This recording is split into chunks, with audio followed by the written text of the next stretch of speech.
할렐루야. 우리 옆에 분과 함께 인사할까요? 잘 오셨습니다. 서로 인사하겠습니다.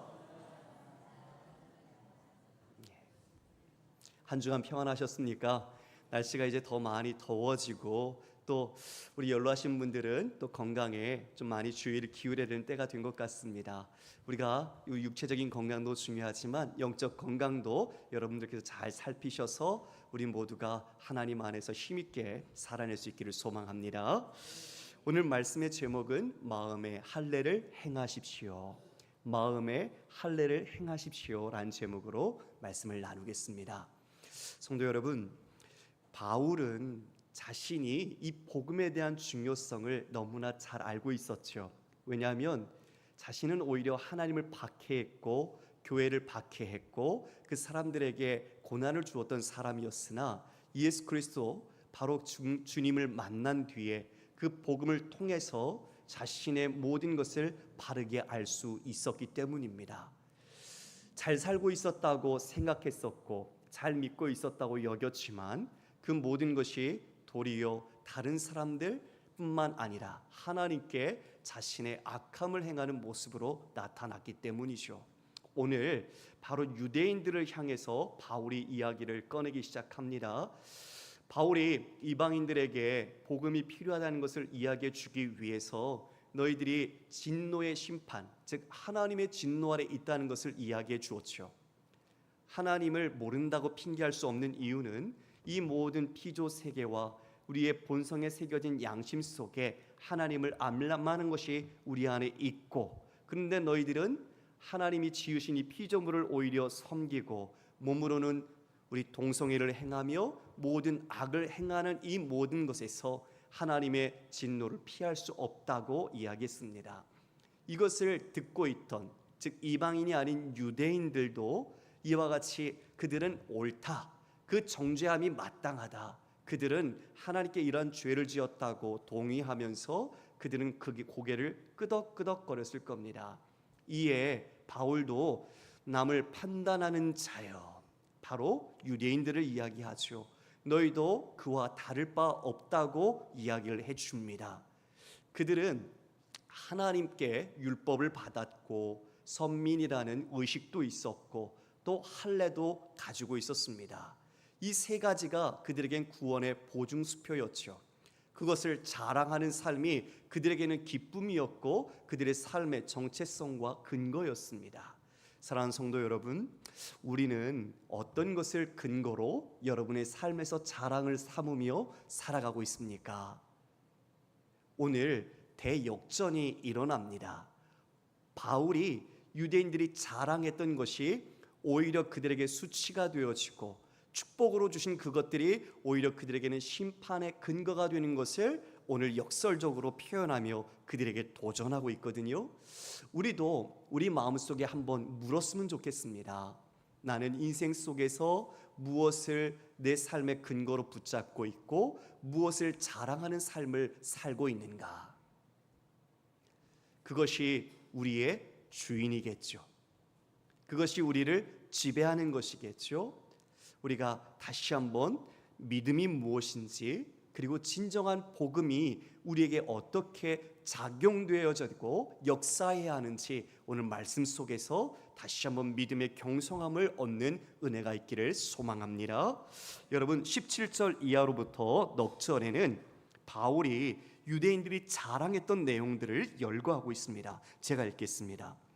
유대인이라 불리는 내가 율법을 의지하며 하나님을 자랑하며 율법의 교훈을 받아 하나님의 뜻을 알고 지극히 선한 것을 분간하며 맹인의 길을 인도하는 자요 어둠에 있는 자의 빛이요 율법에 있는 지식과 진리의 모본을 가진 자로서 어리석은 자의 교사요 어린 아이의 선생이라고 스스로 믿으니. 자, 지금 여러 가지 내용을 그들이 자랑하는 것을 인용해서 말해주고 있는데요, 내가 율법을 의지하고 하나님을 자랑하고 있구나. 이에 율법을 의지하는 그들, 하나님을 자랑한다고 말합니다. 그리고 율법의 교훈을 받아서 하나님의 뜻을 분별할 수 있는, 무엇이 선하고 악한 것인지 합당한 것인지를 너희들이 알고 있구나. 그리고 맹인의 길, 그리고 어둠에 있는 자, 동의옵니다. 같은 뜻이죠. 즉 눈앞이 보이지 않는 그 눈먼 자들 인도한다고 하는 것처럼 어둠 가운데 너희가 빛이라고 이야기하고 있구나. 더 나아가 마지막에 율법에 있는 지식과 진리의 모본을 깨달아 너희들이 그것으로 어리석은 자, 무지한 자, 또 어린아이 같이 철없는 자의 선생이라고 스스로 말하며 너희들이 믿고 있구나. 이렇게 말합니다. 여러분 20절 끝이 스스로 믿으니라고 말하고 있죠. 그러니까 지금 그들은 이와 같은 것들을 자랑하고 자신들이 정말 이와 같은 존재라는 것을 긍지를 갖고 있었던 것이죠. 그런데 문제는 스스로 믿었다는 겁니다. 스스로 믿었다. 스스로 자기가 그것을 믿고 신뢰하고 있었다는 것. 바로 그것이 여기에 빠진 함정의 모습이 나타납니다. 여러분, 그들은 하나님을 안다고 이야기를 했지만 이 모든 것이 스스로 믿는 자기 신념이었고 그리고 자기 기만에 빠졌습니다.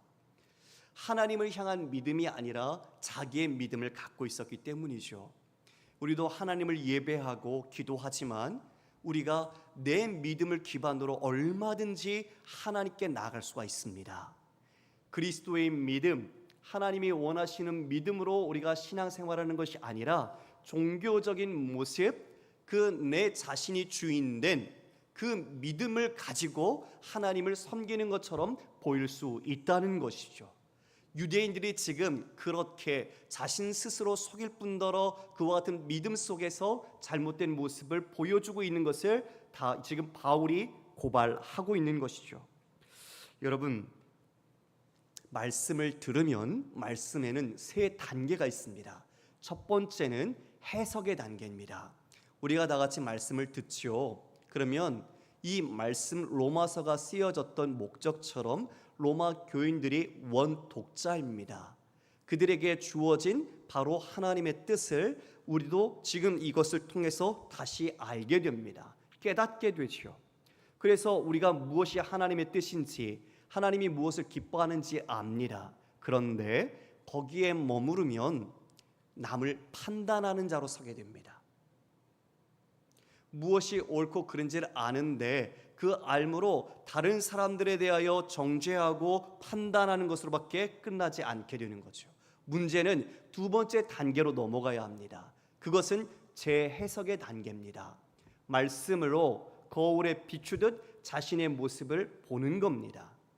원독자에게 주신 뜻을 지금의 나 그리고 우리의 현실, 내 삶에 비추어서 무엇이 그릇되어 있고 무엇이 하나님께 올바르지 않은지, 어떤 것이 잘못된 것인지 비추어 보아야 합니다. 그때 성령께서 우리에게 바르게 적용하고 실천하고 깨닫고 돌이킬 수 있도록 역사하시는 것이죠. 세 번째 단계가 적용입니다. 우리가 말씀을 듣지만 이것을 내게 재해석하지 않고 내게 적용하지 않으면 우리는 말씀을 듣고 자기를 속이는 자밖에 되지 않습니다. 거울을 보고 돌아가 자기의 모습을 잃어버리는 자처럼 너희는 듣기만 하고 행하지 않는 것은 마치 모래로 이렇게 자기의 집을 짓는 그런 격이 되는 것이죠. 주님께서도 우리에게 원하신 것은 산상수훈의 말미에서 너희가 듣고 행하는 자가 되어야 한다는 것을 강조해 주셨습니다. 이 행함이라는 것은 무엇입니까? 말씀을 내게 적용해서 그 말씀이 나를 이끌어 가도록 내 모든 것을 내어 드리는 겁니다. 그런데 우리가 말씀을 판단하면 안 됩니다. 우리가 첫 번째 단계처럼 무엇이 옳고 무엇이 그른지만 판단하는 자로 서 있으면 우리는 하나님께 원하시는 믿음의 성숙과 성장을 이루어가지 못합니다. 말씀을 내게 주어야 합니다. 저 말씀은 내가 아니야. 누가 들어야 하는데 아유 이 자리에 없네. 아니요. 주님께서 바로 나에게 주신 겁니다. 그것을 내게 적용할 때 내 안에 있는 죄와 하나님 앞에서의 올바르지 않은 불의가 드러나게 되고 하나님의 성령께서 우리에게 돌이킬 수 있도록 주시는 그 의지, 선함, 그리고 도우심 가운데 우리는 믿음으로 다시 반응하며 주님께 순종하게 되는 것입니다. 유대인들이 이거를 놓쳤습니다.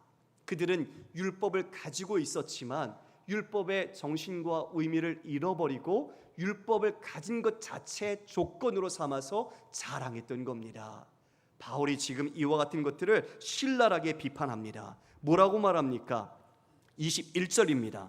그러면 다른 사람을 가르치는 내가 내 자신을 가르치지 아니하느냐? 도둑질하지 말라 선포하는 내가 도둑질하느냐? 간음하지 말라 말하는 내가 간음하느냐? 우상을 가증히 여기는 내가 신전 물건을 도둑질하느냐? 여러분, 지금 다른 사람에겐 이렇게 해야 한다, 이것이 바르다라고 말을 하면서도 자신에게는 그 말을 적용하지 않고 가르치지 않는 것, 지금 바울이 뭐라고 말하는 거죠? 네가 더 나쁘다, 이걸 말하는 거죠. 외식하는 것, 위선적인 것, 이방인보다도 네가 더 나쁘다고 말하는 겁니다.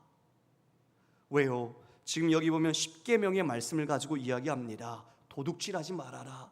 그런데 그들이 말로는 그렇게 가르치는데 도둑질합니다. 간음하지 말아라. 그런데 그들이 간음합니다. 우리 구주께서는 여인을 보고 그 마음에 음욕을 품는 자마다 이미 간음했느니라 말씀하셨습니다. 영적인 간음.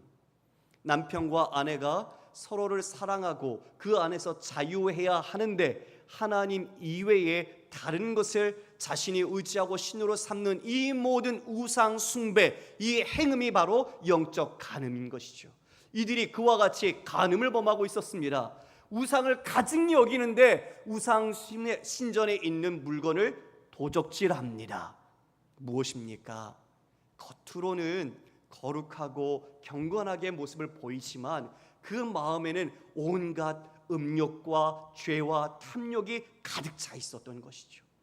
겉과 속이 다른 이율배반적이고 표리부동한 그들의 모습을 지금 바울이 지적하는 겁니다. 성도 여러분, 왜 유대인들이 이렇게 행동을 했을까요? 그것은 그들이 율법주의에 빠져 있었습니다. 하나님이 주신 율법에 그들이 열심을 가지고 있었지만 그들은 그 하나님의 뜻과 율법의 정신을 저버리고 그 율법을 자신들의 한 형식과 기준으로 만들어서 지키려고 했던 거죠. 율법주의는 율법을 지킴으로써 의롭게 될 수 있다는 것입니다. 그런데 하나님의 말씀을 지키는 것은 너무나 좋은 것이고 본래의 뜻은 참된 것이지만 그들이 그것을 지키면서 어떻게 변질되어 갑니까? 형식적으로 바뀌어가는 겁니다. 그 뜻을 버리고 자신들의 열심이 그 본질을 넘어서서 그 열심히 자기를 드러내는 위선과 외식과 자기 칭찬과 인정의 모습으로 나아가게 된 것이죠. 그래서 그 열심을 낼수록 오히려 하나님과는 멀어지고 자신이 드러나고 자신이 강화되어져 없는 모습이 나타나는 겁니다. 주님은 자기를 부인하라고 분명하게 우리의 신앙을 말씀해 주셨는데 지금 유대인들은 율법의 특심으로 오히려 자신을 강화시키면서 하나님과는 점점 거리가 멀어지는 믿음의 모습을 살았던 것이죠.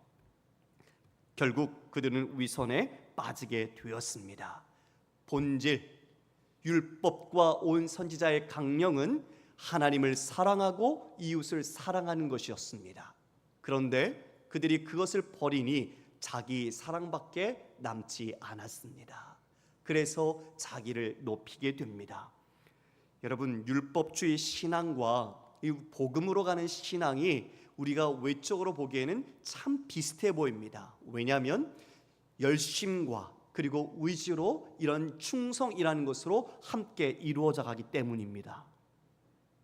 그런데 율법주의자의 열심은 율법을 지켜서 자기가 의롭게 되기 때문에 더 열심을 내지만 그 열심 속에서 하나님의 뜻은 상관없이 점점점 다른 길로 가게 되죠. 왜냐하면 인간은 온전한 사람이 아무도 없기 때문입니다. 할렐루야.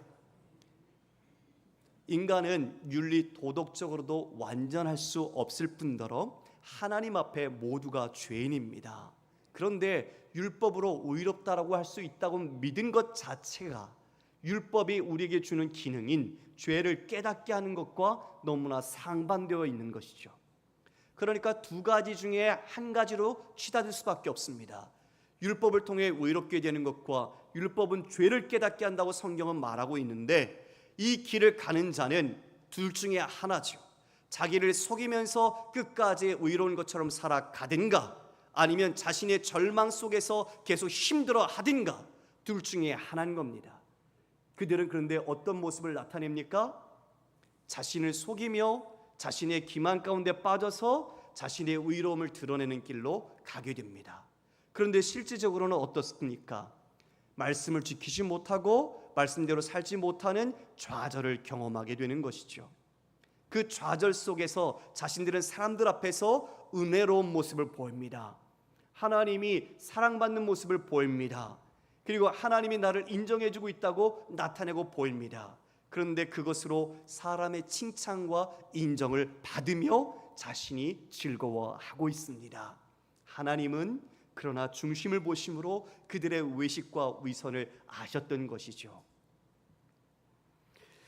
열심을 다할수록 그들은 기쁨과 감사보다는 율법의 무거운 짐을 느낍니다. 그래서 다른 사람에게도 율법의 짐을 그 어깨에 지우면서 옳다 그르다 판단했던 것이죠. 그러나 여러분, 우리는 이 말씀 속에서 우리 자신의 신앙을 함께 돌아봤으면 좋겠습니다. 우리도 예수를 믿고 믿음 생활을 하고 있지만 우리도 율법주의적인 모습에 빠질 수 있기 때문입니다. 하나님의 말씀을 듣고 그 말씀대로 살아야 하는 것은 맞지만, 은혜로 구원받은 우리를 망각하고 마치 말씀을 반드시 지켜야만 구원받는 것처럼, 말씀을 지키지 않으면 심판을 받는 것처럼 그 조건에 내 모든 행위와 기준을 삼을 때 우리 또한 그 열심이 율법주의적인 모습을 나타내기 때문이죠. 그래서 그 열심으로는 교회에서 일을 할 때 오히려 사람들을 향하여 판단하고 정죄하며 나타나는 것입니다. 하나님이 예수 그리스도를 통해 주신 십자가의 공로, 전적인 은혜로 우리가 구원받았는데, 그것을 망각하는 순간 은혜조차도 내 공로와 조건으로 만들어 자랑거리를 삼게 되는 것이죠. 이것이 우리가 경계해야 되고 조심해야 될 신앙의 내용들입니다. 복음의 열심은 여러분 어떤 것일까요? 여러분이 복음의 열심을 내고 계시라고 저는 믿습니다. 복음은 하나님의 은혜로, 그리고 내 안에 계신 성령의 도우심으로 나타나는 열심입니다. 그래서 이 열심의 방향은 나는 죽고 주님이 드러나고 하나님만이 높임을 받는 열심입니다. 할렐루야! 이것이 결과적으로 유대인과 이 복음과 다른 지향점을 갖고 있는 것이었습니다. 나는 죽고 예수로 살 때 여러분, 우리는 은혜로 구원받았기 때문에 내 마음속에 감사와 기쁨과 사랑이 넘치는 것입니다. 할렐루야! 그래서 율법으로 사는 사람은 자신이 지키지 못하기 때문에 얼굴이 무거울 수밖에 없어요. 무거운 짐이 자신을 무겁게 짓누를 수밖에 없어요. 그러나 복음으로, 하나님의 은혜로 사는 사람은 내 자신을 기반으로 살지 않고 주님이 내 안에서 사시고 주님이 나를 이끄시기에 우리는 그 모든 것이 은혜요, 그 모든 것이 감사요, 그 모든 것이 기쁨인 줄 믿습니다. 그래서 제가 딱 앞에서 보면 여러분들의 표정에서 보여요.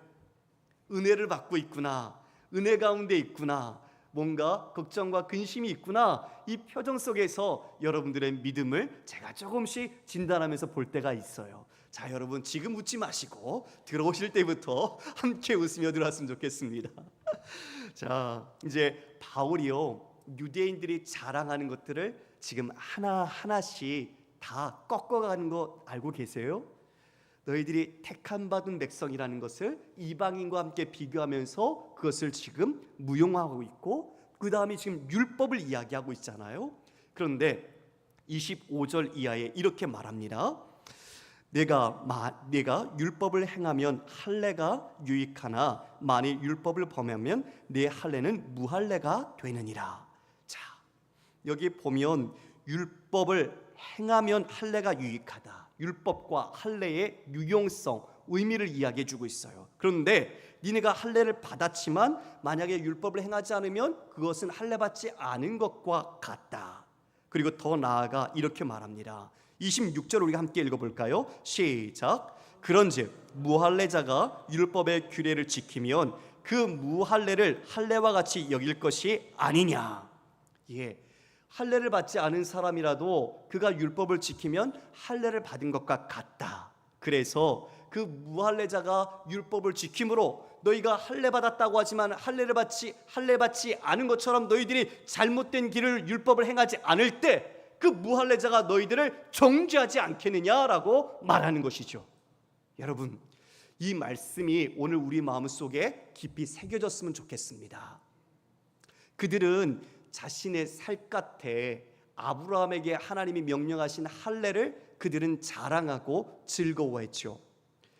여러분, 그 할례라는 것은 언약 백성의 표징입니다. 남성의 생식기급 표피를 잘라내는 것이죠. 그 의미는 너는 육체적인 생명은 죽었고 이제 하나님 안에서 주님의 백성으로 살아가는 새로운 존재라는 것을 말해주는 겁니다. 그것을 자신들의 신앙으로 고백하는 것이 할례였죠. 그런데 그들은 그 할례를 받은 것을 자신의 긍지로 자랑으로 삼으면서 오히려 이방인들에 대해서는 저 할례 받지 못한 사람들 그러면서 개처럼 취급하고 멸시했던 겁니다. 하나님께서 같이 형상을 따라 지음받은 백성인데 그들은 하나님이 준 특권을 그걸 가지고 오히려 다른 사람들을 정죄하고 멸시하고 이와 같이 차별하는 것으로 역차별 삼았던 것이죠. 그런데 지금 바울이 거기에 도전하는 겁니다. 너희가 할례 받았다고 좋아하지 마. 그 할례는 너희들이 하나님의 말씀대로 순종할 때 의미가 있는 것이지 니네들이 하나님의 말씀에 상관없이 살면 그건 할례 받지 않은 것과 똑같아. 오히려 할례 받지 않은 저 이방 백성들, 너희들이 개라고 취급하는 사람들이 하나님의 율법 말씀을 따라 순종할 때 오히려 그들이 진짜 할례 받은 사람이야. 여러분, 이 말을 듣는 유대인들은 얼마나 충격을 받았을까요? 생각해 보십시오. 아니, 저 사람들이 우리를 정죄한다고? 있을 수가 없는 일이잖아요. 저 사람들은 하나님을 모르는 이방 백성들이라고 무시했어요. 자신들만이 선민이라고 하나님의 전유물로 삼으면서 기뻐했어요. 그런데 저들이 우리를 정죄한다고? 그들은 충격을 받았을 거예요. 여러분, 이 말씀 속에서요, 하나님을 모르는 사람들이 하나님을 욕되게 하는 게 아닙니다. 예배당에 나오고 예배드리고 교인 그리스도인이라고 하는 사람들이 하나님을 욕되게 하는 거예요. 왜요? 무늬만, 명분만 내가 그리스도인입니다라고 입으로 자랑하고 하나님을 믿는 것처럼 말하면서 실제적인 삶은 하나님의 말씀과 동떨어져 사는 모습이 하나님을 욕되게 하는 것입니다. 그래서 우리 때문에 교회에 나아야 되는 새로운 사람들, 우리 때문에 구원받고 예수 믿어야 하는 사람들을 우리가 오히려 막고 있고 방해하고 있지 않은지 우리의 마음을, 우리의 중심을 돌아봐야 할 것입니다. 지금 우리 기독교가 개독교라고 욕을 먹고 있는 이 상황이 참으로 안타깝고 아픕니다.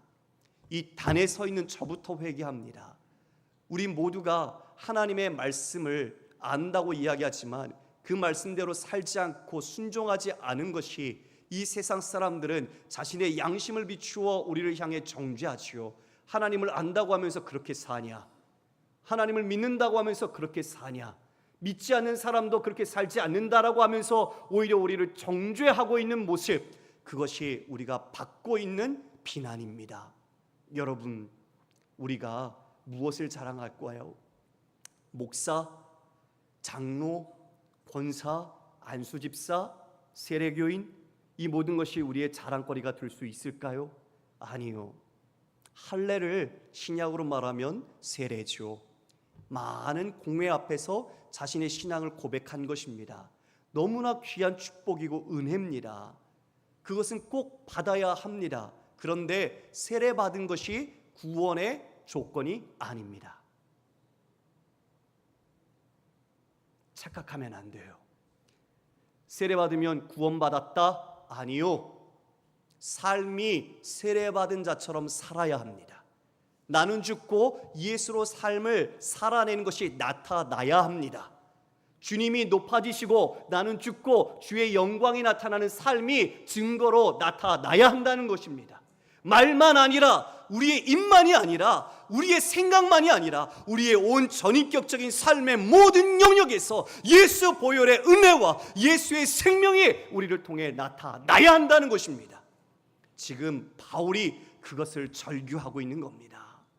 너 때문에 너희들이 오히려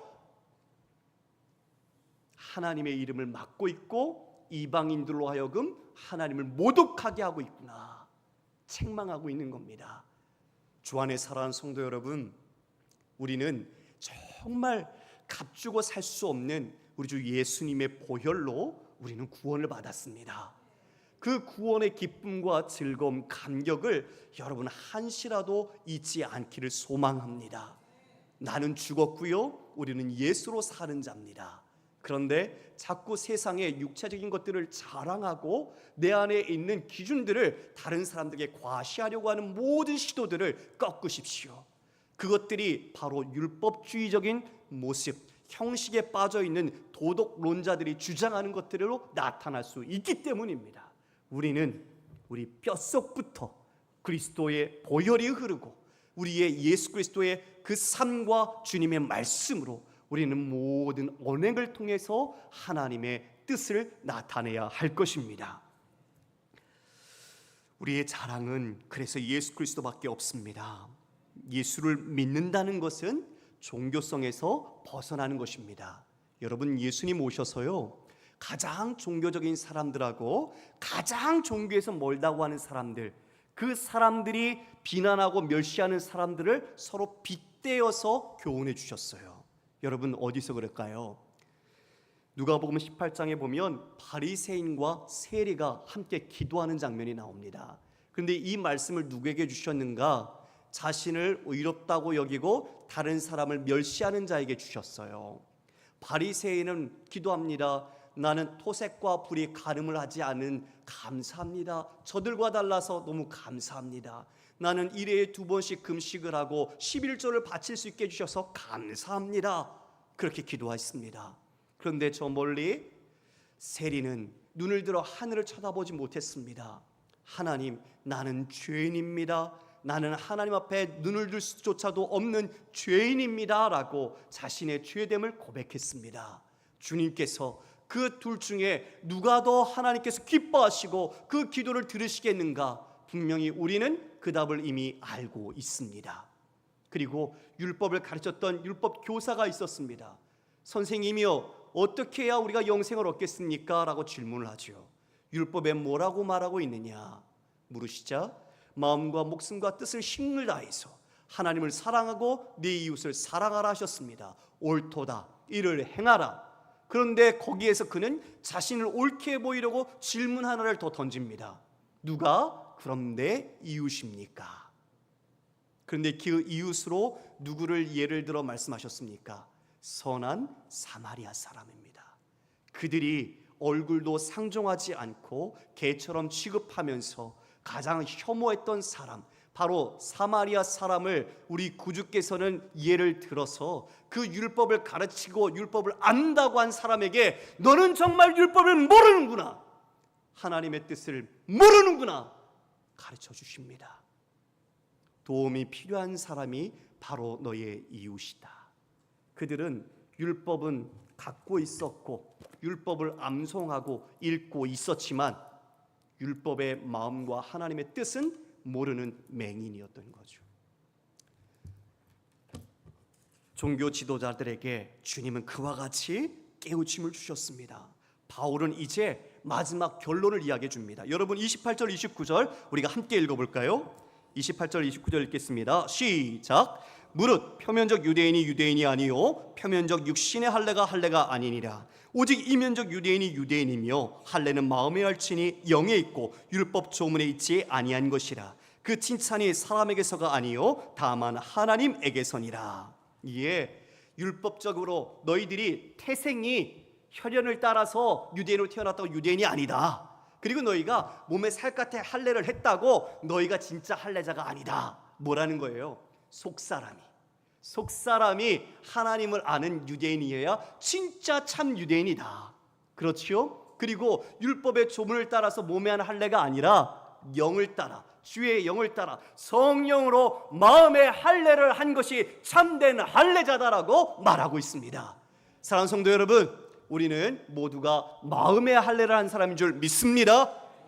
그리스도를 따라 나는 죽고 주님이 내 안에 사셔서 이제는 그리스도의 할례를 받은 자로서 살아가는 믿음의 사람입니다. 그래서 골로새서 2장 11절에 이렇게 말씀합니다.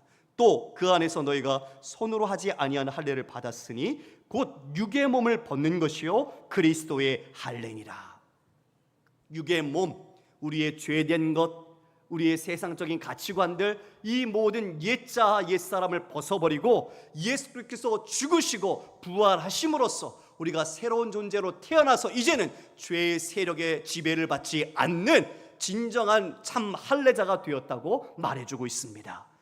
유대인들은 그런데도 그 몸에 있는 할례를 자신들의 자랑을 삼아서 교회가 세워지는 모든 지역마다 가서 복음을 훼손합니다. 복음도 좋지만 할례 받아야 한다. 그러면서 손할례당이 되어서 많은 사람들을 미혹했었죠. 여러분, 우리 안에 이런 자랑과 근거, 이런 조건들 무엇 있습니까? 다 내려놓으십시오. 할렐루야! 다 내려놓으십시오. 직분, 우리의 신앙의 그 시기 오래됨 아무 소용없습니다. 주님께 칭찬받아야 합니다. 그러나 이들은 사람에게서 칭찬을 받았고 진정한 칭찬을 하나님께 받지 못하고 있습니다. 말씀을 정리합니다. 이 유대인들은요, 자신들만 선택받은 줄 알았어요. 그래서 다른 사람들을 멸시했어요. 그러나 구약에서도 보면 하나님은 이방인들을 사랑하셨고 이방인들을 향해서 복음을 전하셨습니다. 이 아브라함에게 약속을 하셨죠. 내 씨로 말미암아 천하 만민이 복을 받게 될 것이다. 이와 같이 이 모든 사람들이 구원의 축복, 하나님의 은혜를 누려야 한다는 것을 이야기해 주었습니다. 요나서를 보십시오. 그 니느웨에 있는 백성, 심지어 거기에 있는 가축까지도 하나님은 그들을 아끼시고 그들이 구원받기를 원하셨습니다. 그런데 이들은 그런 부분들을 다 멸시합니다. 무시합니다. 자신들만 자신이 하나님의 백성이라는 것을 그 형식과 그 모든 명분만을 붙잡고 하나님과 상관없는 삶을 살면서 자랑하고 있었던 것이죠. 허울만 있는 믿음이었습니다. 이것을 바울은 지금 이와 같이 우리에게 경각심을 주면서 바른 믿음으로 돌아가야 한다. 우리 모두가 복음이 필요하다고 말해주고 있는 겁니다. 우리 갈라디아서 6장 13절 이하의 말씀입니다. 우리 한 목소리로 읽겠습니다. 시작. 할례를 받은 그들이라도 스스로 율법은 지키지 아니하고 너희에게 할례를 받게 하려는 것은 그들이 너희로 육체로 자랑하려 함이라. 그러나 내게는 우리 주 예수 그리스도의 십자가 외에 결코 자랑할 것이 없으니 그리스도로 말미암아 세상이 나를 대하여 십자가에 못 박히고 내가 또한 세상을 대하여 그러하니라. 할례나 무할례가 아무것도 아니로되 오직 새로 지으심을 받는 것만이 중요하니라. 아멘. 여러분, 할례를 받든지 안 받든지가 중요한 게 아니에요. 우리가 세례를 받는 것 너무나 중요한 축복이고 기쁨이지만 세례를 받은 것이 우리의 자동적인 구원을 주는 것이 아니에요. 그러니까 세례의 유무를 떠나서 우리가 어떤 종교적인 모습을 떠나서 우리의 실체와 본질이 새롭게 지으심을 받은 자답게 하나님을 따라 주님을 따라 섬기고 사랑하느냐, 이것이 가장 중요한 것을 일깨워주고 있습니다. 예수님만이 우리의 복음이 되시고 부활하신 주님이 우리를 인도하신 것을 알면 어찌 그 이름을 욕되게 할 수 있겠는가? 바울은 탄식하고 있습니다. 성도 여러분, 오늘 말씀을 통해서 내가 잡고 있는 허울과 명분, 하나님 앞에 합당치 않은 모든 것들을 다 부숴버리십시오. 다 내려놓으시고 오직 우리 주 예수 그리스도의 십자가를 자랑하며 우리의 남은 인생길을 주님과 동행하기를 소망합니다. 십자가의 복음으로 걸어가는 우리를 보고 많은 사람들이 예수님을 만나고 예수님을 믿고 싶어하고 교회로 나와서 우리가 함께 하나님께 영광 돌리고 찬송하고 예배할 수 있는 사랑하는 우리 모든 영천의 성도님 되시기를 주님의 이름으로 축원합니다. 다 함께 일어나겠습니다.